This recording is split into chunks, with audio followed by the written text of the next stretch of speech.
अनंत पिंपळे चार सचिन वसंत राऊत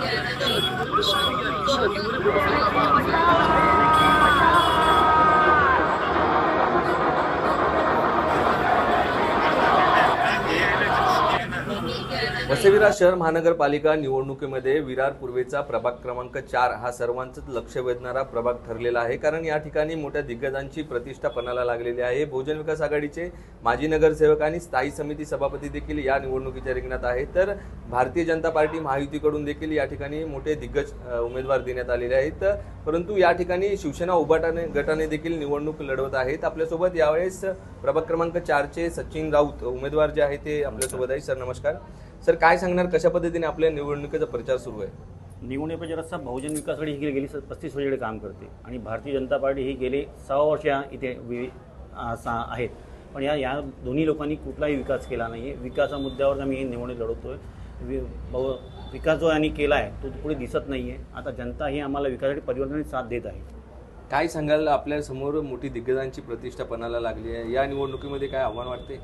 आव्हान नाही, जनतेचं चांगला प्रतिसाद आम्हाला मिळतोय। जनतेला परिवर्तनाची गरज आहे। आम्ही ज्या ज्या घरात जातो, आम्ही ज्या ज्या बिल्डिंगमध्ये जातो, त्यांनी सगळ्यांनी सांगितलं आम्ही परिवर्तन आहे इथे घडायलाच हवं आहे। कोणते कोणते मुद्दे घेऊन तुम्ही लोकांपर्यंत जाता? इथे विकास, रोड आहे, गटर आहे, बऱ्याच शहरात पाणी पोचत नाही आहे, पाण्याचा मुद्दा आहे। पाणी रात्री अपरात कधीसुद्धा येते।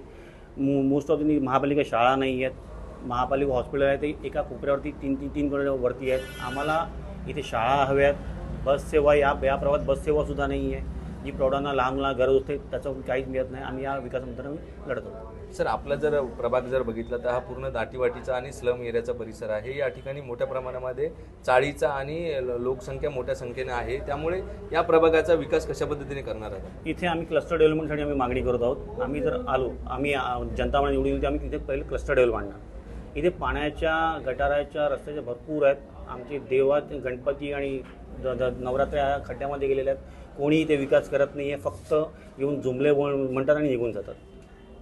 काय विकास करणार आहेत तुम्ही लोकांसाठी? बघा, रस्ते, गटर, पाणी हे प्रमुख आहेत। प्लस आपलं जे स्टेशन परिसर आमच्याकडे जो आहे तिथे पूर्ण टपऱ्या सिस्टम सुरू आहे। लोकांना चालायला रस्ते नाही आहेत, पण यांच्या स्वतःच्या टपऱ्या लागतात, ठेले लागतात। आम्ही ते पहिले रस्ता आम्ही श्वास घेण्यासाठी मुक्त करणार। या ठिकाणी बहुजन विकास आघाडीची सत्ता होती आणि त्यानंतर भारतीय जनता पार्टीचे देखील आता परिवर्तन झालेले आहे, त्यांचे आमदार आलेले आहेत, त्यांनी मोठी ताकद पणाला लावलेली आहे। या सगळ्या आव्हानाकडे कसं बघाल?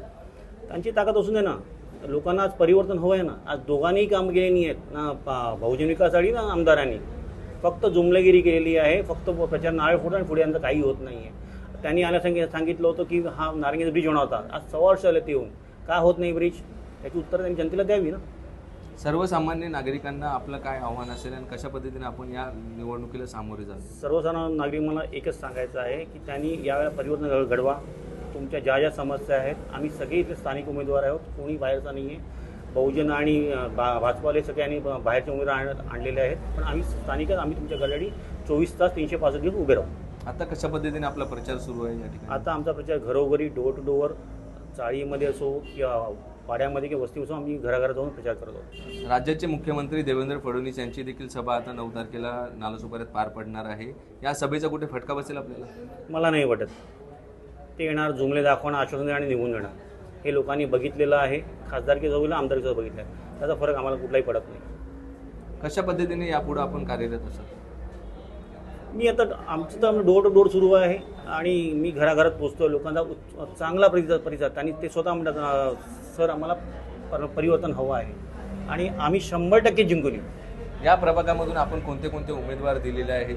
या प्रभागात मी अबंध नीता सचिन राऊत जे आहेत, ज्या माझ्या विशेष आहेत, बंध संध्या गिरीश दिवाण जे आहेत, कबंध अजय सदान पिंपळे आहेत आणि डमध्ये मी स्वतः सचिन वसंत राऊत आहे। काय सांगाल, आता या निवडणुकीमध्ये कसा विजय असेल आपला? विजय तर आम्ही 100% घेऊन जाणार, कारण आमच्यासमोर जे आहेत ते शेट्टीचेच उमेदवार आहेत। त्यांनी काहीच कामं केली नाही आहेत आणि जे गेल्यात भाजपामध्ये ते सुद्धा बहुजन विकास आघाडीवर गेलेले आहेत, त्यांनी कुठलीच कामं केली नाही आहेत आणि जनतेला हे सगळं जनता सगळे जाणते।